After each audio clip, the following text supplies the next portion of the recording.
Қайырлы күн менің көрермендерім. Біз бүгін хит болып жатқан қытырлақ баклажан қуырамыз. Мен баклажандарымды жуып, қабығын ашып тазалап алдым. Енді осыларды бөліктерге бөлемін. Если үлкен баклажан болса, оны қақ ортасынан бөліп, бөліктерге бөлсеңіз болады. Мен бәрі кішігірім баклажан болғаннан кейін, мен осылай бүтіндей осындай бөліктерге бөліп жатырмын. Сіздер де дәл осылай істесеңіздер болады.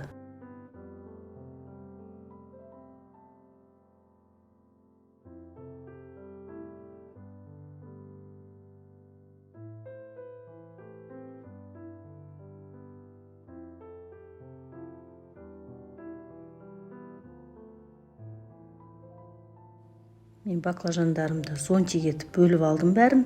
Енді осыларды суға салып қоямыз. Мен мына жерде 700 граммдай мұздай су құйып алдым. Енді оған 3 ас қасық тұз салып, тұзды әбден араластырамыз. Араластырып болып, баклажанымызды салып қоямыз 20-30 минутқа.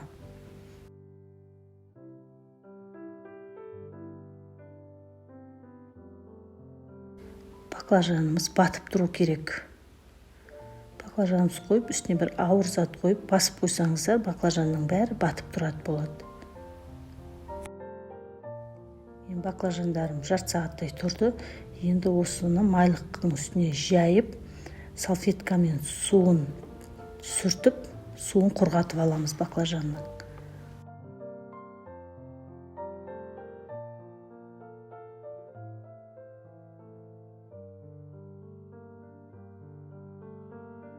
Енді салфетканы үстіп жайып, баклажанның суын тартып аламыз.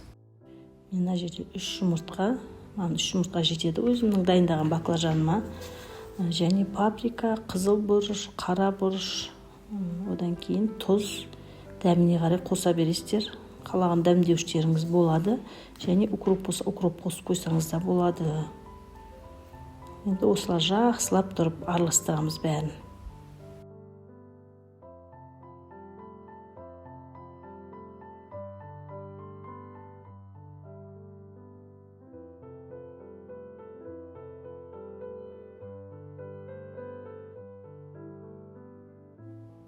Және мына панировочный сухарийді, нанның ұнтағы. Соған мен кукурузный крахмал қостым. Екеуін жақсылап тұрып, араластырып дайындап қояйық.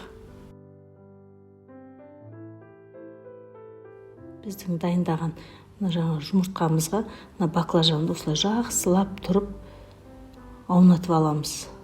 Іш жағын бәріне тию керек. Сөйтеміз де бұны дайындаған нанның үгініне аунатып аламыз. Осылай тесік-тесігін бәріне тию керек. Осылай іштерінің бәріне.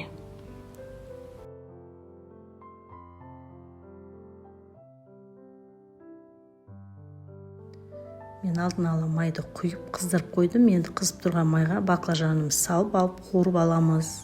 Ет жоқ кезде осы баклажанды қуырсаңыз бір тойымды тамақ болады екен. Сіздер де қуырып көріңіздер. Енді екінші жағын аударып қуырамыз.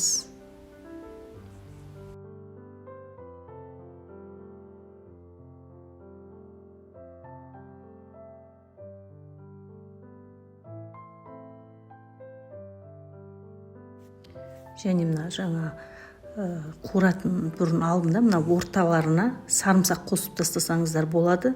Иісі баклажанға сіңіп әдемі болып тұрады.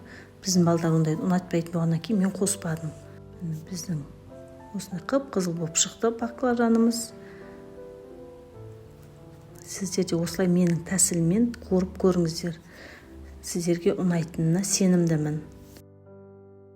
Сіздерге ұнаса, маған тіркеліп, лайк басып, комментарий жазып кетіңіздер. Бәріңізге ас болсын.